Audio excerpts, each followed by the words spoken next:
Hidup Sehat. Kembali lagi bersama saya Dr. Eni Tarlin dan juga partner saya Dr. Haikal. Nah, tadi kita lihat tayangan tentang teh. Teh ini sudah jadi kebiasaan masyarakat kita ya. Betul. Pagi minum teh, sore minum teh. Betul. Nah, ngomong-ngomong, Dr. Arlin sukanya teh yang dicelup atau teh tubruk yang diseduh nih? Ya otomatis ya. Saya tuh penggemar yang praktis-praktis. Makanya tinggal celup-celup selesai langsung minum. Jadi saya pilihnya ini ya, yang teh celup. Tahu gak Dr. Arlin, bagusan mana nih teh yang dicelup ya atau teh tubruk? Waduh, kalau gitu pertanyaannya mendingan langsung aja kita tanya ke pakarnya nih Dr. Haikal. Pas banget nih, di samping kita sudah ada nih Dr. Lonah dan Mas Otnil. Halo. Halo. Dokter. Halo Mas Otnil. Wah Halo, nih halo. Mas Otnil nih pas banget nih ya. Ini tuh ya pemirsa di rumah pasti Iya. penasaran banget nih mengenai teh karena sudah ada pakarnya teh ya kan. Dan juga ada dokter farmakologi klinis di sini. Ya, nah Dokter Lonah, ini kita ada banyak sekali nih pertanyaan dari masyarakat nih ya kan. Nah, teh tubruk ini lebih berkhasiat bagi kesehatan dibandingkan teh celup. Ini fakta atau mitos, dokter? Tidak sepenuhnya mitos, dokter. Jadi, untuk manfaat kesehatan, baik teh tubruk maupun teh celup, dua-duanya bisa bermanfaat untuk kesehatan. Kita tahu yang namanya mengkonsumsi teh itu kan sudah jadi bagian dari tradisi atau kebiasaan masyarakat. Karena teh ini juga akan memberikan efek rileks dan senyawa yang terdapat di dalam teh itu akan mensupport atau mendukung pemeliharaan kesehatan kita. Mana yang lebih baik, apakah teh celup atau teh tubruk, dua-duanya bermanfaat. Tergantung dari jenis tehnya atau jenis teh yang ada di dalam teh celup dan juga cara pengolahan atau cara penyajiannya harus tepat. Misalnya untuk teh celup, kita harus tahu bahwa teh celup ini hanya boleh digunakan satu kali. Dan memang produk ini didesain untuk diseduh atau dikonsumsi untuk satu kali pemakaian. Wah, berarti kan kadang-kadang tuh ya kalau misalnya teh celup ya kan habis dicelup, habis itu kita pindahin lagi nih ke tempat yang lain ya kan. Terus udah gitu tunggu dulu deh nanti sore gitu buat sore lagi pakai lagi teh yang sama gitu. Nah, itu berarti nggak boleh ya, Dok ya? Tidak dianjurkan karena untuk produk ini hanya untuk satu kali pemakaian. Kalau demikian nanti bukan manfaat yang didapat, justru malah bisa menimbulkan gangguan kesehatan. Nah, Mas Otnil, ini memang ada perbedaan ya antara cara penyeduhan dengan khasiat atau aroma teh tersebut. Oke. Jadi kalau kita mau ngebahas tentang teh celup ataupun teh tubruk, nah kita biasa sebutnya ini kan tea bag, ini loose leaf tea gitu ya. Jadi kalau kita bahas tentang tea bag itu memang kebanyakan kalau kita perhatikan ya, ini biasa yang dimasukkan ke dalam sini partikel-partikelnya itu lebih kecil. Contohnya adalah seperti ini nih, kita bisa lihat. Ya, ini yang kayak begini. Berarti ini yang di dalam tea bag ya? Betul, biasa yang seperti ini adanya di dalam tea bag. Partikelnya kecil. Kenapa sih dimasukin tea bag? Itu supaya pada saat diseduh itu tidak bercacaran kemana-mana gitu. Tapi kalau misalnya sudah utuh begini, bentuk daun tehnya itu full, ya seperti yang dipegang dengan dokter, ya seperti ini. Nah, ini itu sebenarnya tidak perlu masuk tea bag. Karena apa? Dia itu pada saat kita seduh pasti tenggelam sendiri. Karena daun tehnya itu setelah terinfus air dia langsung berat. Seperti itu. Jadi sebenarnya nggak usah pakai saringan dong ya? Betul, nggak usah langsung pakai tinggal saringan. turun sendiri Bisa gitu. juga. Sebenarnya nggak repot-repot banget ya sebenarnya ya. Tapi kalau tadi kan bahas dari sisi aroma ya, sama dari sisi rasa. Jadi kalau memang dari sisi aroma, yang dimasukkan ke dalam tea bag ini kan kualitasnya memang berbeda. Dengan yang full leaf. Otomatis jadi kalau kita mau bahas tentang kompleksitas, yang full leaf ini memang lebih kompleks daripada yang di tea bag. Kenapa? Karena tea bag ini tujuannya adalah untuk praktis saja. Iya.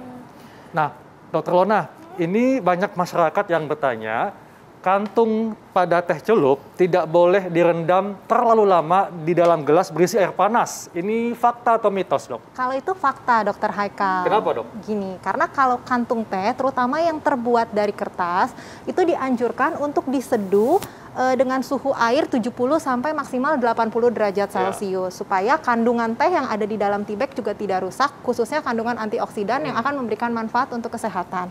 Selain itu, kalau terlalu lama diseduh, kertas yang dari tea bag ini akan larut.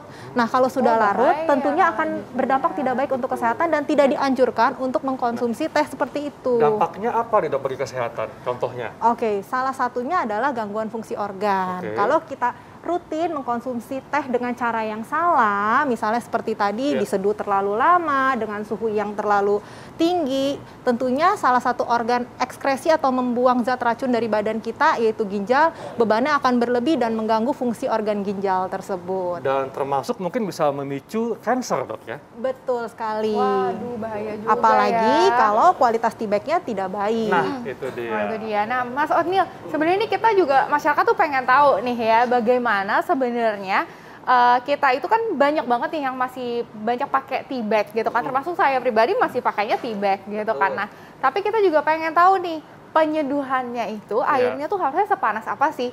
Suhunya tuh berapa gitu kan? Dan juga sebenarnya berapa lama nih kita tuh harus menyeduhnya supaya Betul. ini nggak memicu gangguan organ juga gitu. Silakan. Jadi kalau kita membahas tentang tea bag, itu cara seduhnya seperti apa? Seperti yang tadi Dokter Lona bilang, memang tidak boleh menggunakan suhu yang terlalu panas. Karena satu, memang bahan tea bagnya memang tidak terlalu tahan panas, itu satu. Kedua juga, karena partikel tehnya itu kecil-kecil, jadi ekstraksinya itu lebih cepat. Kalau kita pakai suhu dia terlalu panas, ekstraksinya akan berlangsung cepat sekali dan itu langsung concentrated. Sehingga pada saat kita minum ya rasanya jadi nggak enak. Seperti itu. Dan aromanya juga jadinya kurang enak untuk dicium. Seperti itu. Makanya kalau untuk loose leaf itu dia lebih tahan panas. Karena ekstraksinya jadinya lebih pelan-pelan. Kita praktekin ya. Oke. Ya, silakan, Dok. Jadi kalau kita misalnya mau masukin untuk tea bag, saya biasanya prefer untuk air panasnya dulu masuk. Sebelum tea bagnya. Kenapa? Karena pada saat air panasnya ini masuk ke teacup, otomatis suhunya itu langsung turun. Ya, biasanya tadi kan dianjurkan untuk menggunakan suhu sekitar 70 sampai 80 derajat. Yes. Nah, itu biasanya adalah suhu dari dispenser.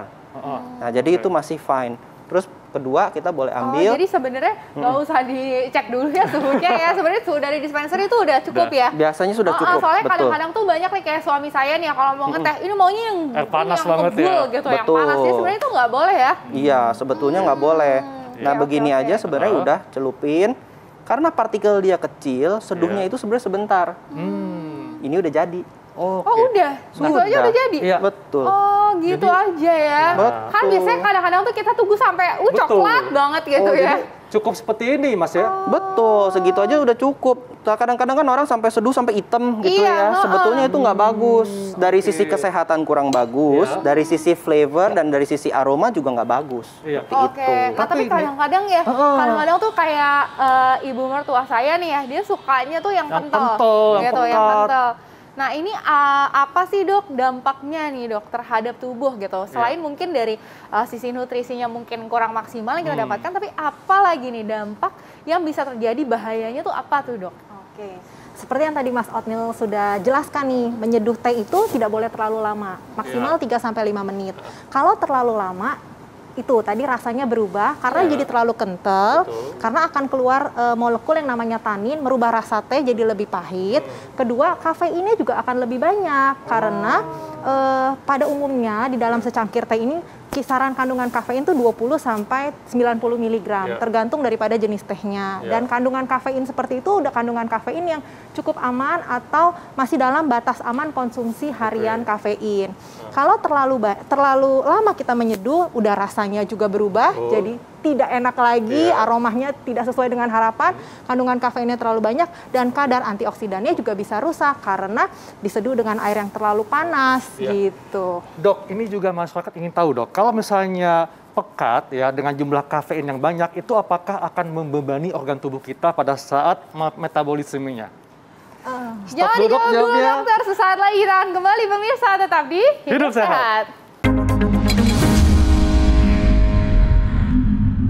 Nah, itu dia jenis-jenis teh dan manfaatnya untuk tubuh kita. Ternyata minum teh bermanfaat juga untuk kesehatan mental kita, Dr. Arlin. Betul banget. Kalau misalnya lagi sore-sore tea time gitu kan, lagi stres, stresnya hilang karena minum teh. Betul banget. Nah, menyambung yang tadi ya, masyarakat penasaran dok, kalau misalnya tehnya pekat, kan tadi dikatakan akan banyak kafein dan katekinnya. Nah, apakah ini akan membebani tubuh kita pada saat mencernanya, dok? Oke, untuk yang kafeinnya terlalu banyak, ini yang perlu mendapatkan perhatian adalah mereka yang memiliki riwayat hipersensitivitas terhadap kafein atau gangguan pada asam lambung. Apabila demikian, tidak menutup kemungkinan minum teh seperti itu malah mengganggu fungsi organ daripada lambung, perutnya akan terasa perih, dan lagi-lagi organ yang dibebankan adalah organ untuk mengeluarkan hasil metabolisme termasuk si kafein, yaitu ginjal. Oke, nah ini semakin menarik nih ya, semakin kita mau mendalami mengenai teh gitu, karena orang taunya kan biasanya minum aja gitu kan. Padahal sebenarnya gitu kan banyak banget yang bisa kita lihat nih di sini ya. Coba kita lihat di sini itu ada teh celup ya kan, tapi ada beberapa kantong. Ya kan, ini ada beberapa kantong nih ya Dokter Haikal. Ini kalau misalnya kita lihat sekilas sebenarnya sama aja ya, judulnya itu teh celup gitu. Cuma mumpung lagi ada pakarnya nih ya kan, sebenarnya bagusan yang mana sih oatmeal gitu ya? Sebenarnya bagusan yang mana sih dan apa bedanya? Oke, jadi kalau kita mau ngomong teh celup ini walaupun kelihatannya tampangnya sama semua ya, sebetulnya material dari bahan tea bagnya sendiri itu bisa bermacam-macam. Contohnya aja ini yang kayak kita lihat kayak ini kan bahannya kertas ya. Nah ini satu kertas. Terus ada juga yang kertas tapi campur yang kertas. Yang kertas. Itu kertas. Ini kertas ya. Ya, terus ada juga ini yang dibilang di mix sama cotton sedikit. Nah, jadi ada kertas, ada cottonnya juga. Nah, kalau yang seperti ini nih nilon. Nilon. Ya, ini nylon. Nah, kebanyakan memang kalau untuk teh celup premium itu kebanyakan mereka pakainya nylon. Kenapa? Karena biasanya nylon itu lebih tahan panas. Jadi kalau mereka misalnya mau masukin teh dengan bentuk seperti ini, ya itu jadi tehnya itu bisa diseduh dengan suhu yang lebih panas dan juga ekspansi daun tehnya itu bisa lebih maksimal. Jadi pada saat kita seduh, ini kan teh akan ngembang ya. Nah, ketika teh itu ngembang, sebenarnya cita rasanya itu mulai keluar. Jadi kalau kita menggunakan tea bag yang sempit, sedangkan daunnya itu full, jadi rasa dan aromanya itu tidak keluar sempurna. Betul, makanya akhirnya mereka menggunakan tea bag dengan bahan nylon atau bahan silk atau bahan cotton, itu tujuannya supaya ekspansinya bisa lebih besar. Gitu. Nah, Dokter Lona nih, apakah ada nih efek samping ya dari perbedaan jenis tea bag tadi terhadap kesehatan kita? Kan tadi ada yang menggunakan kertas, kemudian menggunakan dicampur cotton, dan juga nylon. Apakah nanti ada perbedaan efek samping atau dampaknya ke tubuh kita? Tentu ya, untuk yang kertas apabila kualitas dari tea bagnya itu kurang baik, tanda kutip misalnya menggunakan zat warna atau zat-zat lain yang berbahaya bagi tubuh, tentunya akan berdampak untuk kesehatan. Tehnya sendiri memiliki dampak baik untuk kesehatan karena kandungan senyawa antioksidan yang dapat melindungi sel tubuh kita dari kerusakan. Tetapi kalau tea bagnya ini terbuat dari bahan yang kurang baik, justru akan menutupi kualitas baik daripada teh itu sendiri, apalagi kalau mengandung pemutih. Wah, betul banget dok. Nah ini masih banyak nih sebenarnya ya masyarakat ingin bertanya-tanya nih ya kan tentang teh. Karena nih dok ada yang masih menggunakan teh celup gitu kan, tapi setiap kali kita mencelupkan teh itu keluarlah buih-buih. Nah sebenarnya buih-buih itu nih ya Mas Otni dulu ya, buih-buih itu sebenarnya datangnya dari mana ya kan? Dan mungkin apakah dari kantongnya ya kan, ataukah memang dari tehnya gitu, teh tubruk pun nanti bisa mengeluarkan buih-buih gitu. Atau, nah dan juga sekalian nih pertanyaannya untuk Dokter Lonah nih, bermanfaat nggak sih buih-buih itu untuk kesehatan? Atau malah berbahaya? Nah langsung siapa dulu deh? Jangan rebutan Mas Otil dulu. Oke, sip. Jadi kalau kita ngomong buih-buih itu sebenarnya mirip kayak dadih pada saat kita masak. Nah, kayak kita masak daging itu kan ada buih ya. Nah itu sebetulnya bakteri. Nah, kalaupun itu datangnya dari tehnya, kemungkinan produknya kita simpennya kurang sanitary misalnya. Jadi pada saat kurang bersih pada saat kita keeping. Nah, pada saat kita seduh itu jadinya bisa keluar buih. Sebetulnya itu kita harus singkirkan. Itu satu kemungkinan. Kemungkinan nomor 2 adalah itu dari tea bagnya. Itu dari kantong tehnya ini. Bahan tea bagnya itu sendiri, bahan Mas. tea bagnya itu sendiri, itu kemungkinan kedua. Kan tadi Dokter Lona juga udah bilang ya, bahwa yang namanya tea bag itu memang didesain untuk sekali pakai dan tidak boleh terlalu lama dicelupin dan tidak boleh juga terlalu panas. Karena apa? Takutnya bahannya itu terlarut. Tapi ini kembali lagi dari bahan-bahan untuk pembuatan tea bagnya itu tersendiri. Wah, kalau misalnya dari dua kemungkinan ini ya dok ya, berarti kalau menurut dokter ini bahaya dong ya dok? Setuju dengan penjelasan Mas Otnil yang sudah bagus dan lengkap banget nih. Jadi buihnya dari mana sih? Kalau kualitas tea bag yang nggak bagus, diseduh dengan air yang terlalu lama dan terlalu panas, itu akan muncul tuh buih-buih.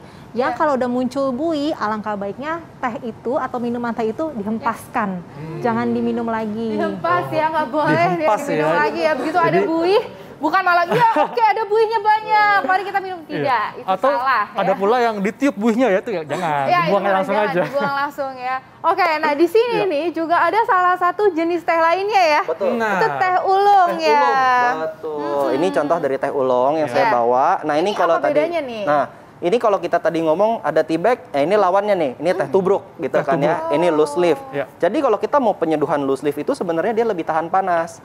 Dan sebenarnya tergantung dari kualitas itu menentukan juga yang kita sebut namanya steeping time atau waktu untuk pada saat penyeduhan. Ya. Contohnya ya saya praktekin. Ini air panas nih. Tadi kita baru didihin. Ini suhunya sekitar 95 derajat sampai 100 derajat. Ya, jadi ini panas sekali. Sekarang kita bisa tuang. Biasanya untuk seduhan pertama itu kita buang dulu nih airnya. Kenapa? Karena kita Mas? takut penyimpanannya kita kan nggak tahu ya. Iya. Kalau misalnya kita tahu source-nya itu masih nggak apa-apa. Tapi kalau kita nggak tahu source-nya, dia bersih apa nggak, kita nggak tahu. Iya. Nah, biasanya kalau kita cuci begini berbuih, berarti kita penyimpanannya kurang bagus nih. Seperti itu. Jadi sekarang, ini pertama udah kita buang. Karena pada saat penyimpanan itu bisa produksi enzim juga. Nah, enzim itu kita mau buang dulu. Sekarang sekarang baru kita Karena seduh. tuh malah orang-orang di masyarakat ini banyak juga yang malah berpikiran bahwa ini yang seduhan pertama itu justru yang nutrisinya paling tinggi, antioksidannya paling tinggi ya kan. Semua kandungannya tuh paling tinggi gitu. Tapi ya kalau kotor Ternyata- nyimpennya, kotorannya juga masuk tuh. Oke. Jadi seduhan kedua ya. Ya, biasa ini yang kita sebut seduhan pertama justru. Karena sudah dicuci bersih. Ini tempatnya lucu juga tuh Arlin ya. Iya. Jadi nggak perlu repot-repot pakai tea bag karena tempatnya juga unik. Jadi sekali minum tuh langsung. Iya. Ini juga Habis semuanya. langsung ketiris kan? Saya nggak perlu pakai tea bag ya, langsung ketiris. Nah, ini namanya gaiwan. Iya. Jadi gaiwan itu ada 3 item, satu lepeknya ya, piringnya, ini mangkoknya, ini tutupnya. Tujuan dari tutupnya ini buat apa? Itu bisa buat nyaring. Jadi daun tehnya nggak keluar. Oh gitu. Itu. Wah, ini seru banget seru ya banget, pembahasan kita ya. Ternyata sebenarnya biasanya kita minum teh gitu, sebenarnya banyak banget loh yang harus diperhatikan. Betul Nah, banget. mungkin nih dari Dokter Lonah nih, supaya masyarakat di rumah tuh bisa mendapatkan manfaat yang maksimal di saat kita itu minum teh. Nggak hanya sekadar, udah deh minum teh aja lagi santai gitu kan. Silakan Dok. Teh itu adalah minum teh tepatnya adalah salah satu tradisi yang memang baik ya, baik dipelihara dan bagian dari kebiasaan masyarakat kita. Dan juga memiliki efek yang baik untuk kesehatan. Mau mengkonsumsi teh celup ataupun teh tubruk, dua-duanya bermanfaat untuk kesehatan selama kualitas teh itu baik. Dan untuk teh celup, kualitas daripada kantung tehnya juga baik. Lalu, cara penyajiannya harus benar. Kalau kualitas daripada tehnya sudah baik, kantungnya juga sudah baik. Nah, cara penyajiannya harus benar. Yang tadi sudah dijelaskan oleh Mas Otnil, tidak boleh diseduh terlalu lama, suhunya 70-90 derajat Celcius tentunya. Dan jangan lupa, walaupun teh itu baik untuk kesehatan, aman dikonsumsi, tetap ada batasan aman mengkonsumsi teh per hari. Berapa sih batasan amannya? Kalau kualitas tehnya baik, secara umum dianjurkan minum teh per hari tidak lebih dari 5 cangkir. Oh, 5 cangkir. Supaya efek rileksnya dapat, efek energinya dapat, dan manfaat kesehatannya juga dapat. Cangkirnya cangkir mana nih Dok? Cangkir yang itu yang Cangkir gede yang apa kecil cangkir atau yang cangkir kecil gede nih, deh? Dok? Bisa cangkir yang ini Yang gede ya, Kalau yang ini oke. kecil banget. Nah, Mas Otnil nih tipsnya nih supaya masyarakat bisa menyajikan teh dan mendapatkan aroma ya dan rasa yang tepat. Untuk seduhannya juga bagaimana penyajiannya tepatnya nih Mas Oke, Otnil? jadi yang pertama kita mesti perhatikan dulu ya besar partikel dari daun tehnya, ya size dari daun tehnya. Kalau daun tehnya utuh seperti ini, kita seduh agak lamaan, it's fine, masih nggak apa-apa.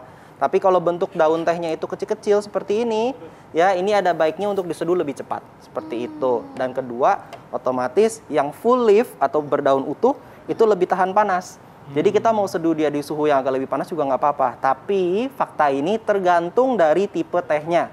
Kalau white tea dan green tea, biasanya kita tidak seduh di suhu lebih dari 70 derajat Celcius. Tapi kalau kita bahas tentang black tea atau oolong tea, itu biasa mereka bisa tahan sampai 90, bahkan yang bagus sekali 100 derajat pun tidak akan rusak. Ya, seperti itu. Dan juga peralatannya kita bisa perhatikan, kita bisa tentukan sendiri kita mau pakai peralatan apa. Yang jelas jangan pakai peralatan yang berbahan plastik. Ya, jadi kaca, keramik, porselen. Nah, kalaupun tanah liat ini harus diperhatikan lagi, dia punya bahan tanah liatnya itu bagus atau tidak, sehat atau tidak, seperti itu. Gitu, oke. Wah, berarti ini warnanya juga ya bukan berarti pekat itu semakin baik ya. Justru malah pekat itu malah semakin membahayakan ya. Semakin banyak kafeinnya ya. Yes, oke deh kalau Terima gitu. kasih Dr. Lona, Mas Otnil. Thank you. Thank you. Nah, kita masih punya nih informasi lainnya ya. Yes. Dan kita harus tahu tentang pembungkus makanan atau Arlin ya. Betul, Nah, ya. ada styrofoam, Yes. kemudian ada plastik, Ada ada kertas plastik, nasi. betul. Nah, ini ada nggak ya dampaknya untuk kesehatan kita atau baik-baik saja? Sesaat lagi tetap di Hidup Sehat. Sehat.